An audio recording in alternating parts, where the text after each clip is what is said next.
Nagkadaghan ang mga lugar sa Eastern Visayas nga gibahaan karong adlaw. Ang usa sa grabeng napiktuhan mao ang Palo, Leyte. Dugang detalye adunay live report si Fem Marie Dumabok ka Fem.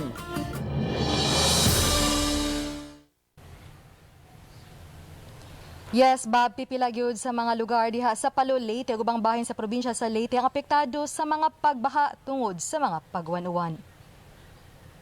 Usa na niini ang barangay Kaluugan, diin ang mga panimay hapit na malapawi sa tubig baha. Usa sa mga post sa baha nga nakakuha og atensyon sa mga netizens ang kuha ni Charlie Cabanyas. Iyang nakuhaan ang usa ka lolo nga anaa sa ibabaw sa atop. Ug nakuha sa Bugulagway ang pag-rescue sa mga lolo nga gipasakay sa salbabida. Samtang sa kuha ni Joseph Pasalo, makita ang kalapad sa pagbaha nga nasinati sa Palo, Leyte. Apil sa gibahaan ang atubangang bahin sa St. Elizabeth Church sa Barangay Libertad. Sa road advisory sa DPWH 8, dili pwedeng maagian ang Palo, Carigara, Ormoc Road tungod gihapon sa baha. Apil usab ang barangay sa Cagsalay Artiche sa Eastern Samar sa gibahaan karong adlaw. Ang baha na sinati sukad gahapon. Tungod sa padayong pag-ulan, misaka na ang tubig sa daan ug sa kabalayan. Sa munisipalidad sa Hipapad, nabatyagan ang pagsaka sa tubig baha alas 8 ganihang buntag. Adunay mga residente nga misungasong sa tagadughan nga baha. Nakuhaan pa ang usa ka lalaki nga nag-alsa og bata.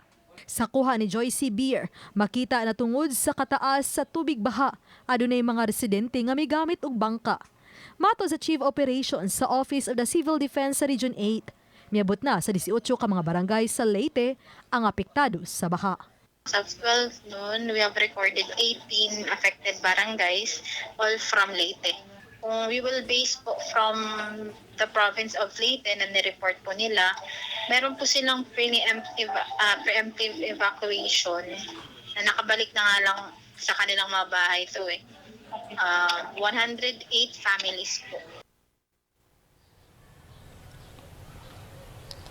Bob, padayon pa usab ang gihimong assessment sa OCD-8, kalabot pa usab sa ubang lugar diha sa Eastern Visayas nga napektuhan sa mga pagbaha.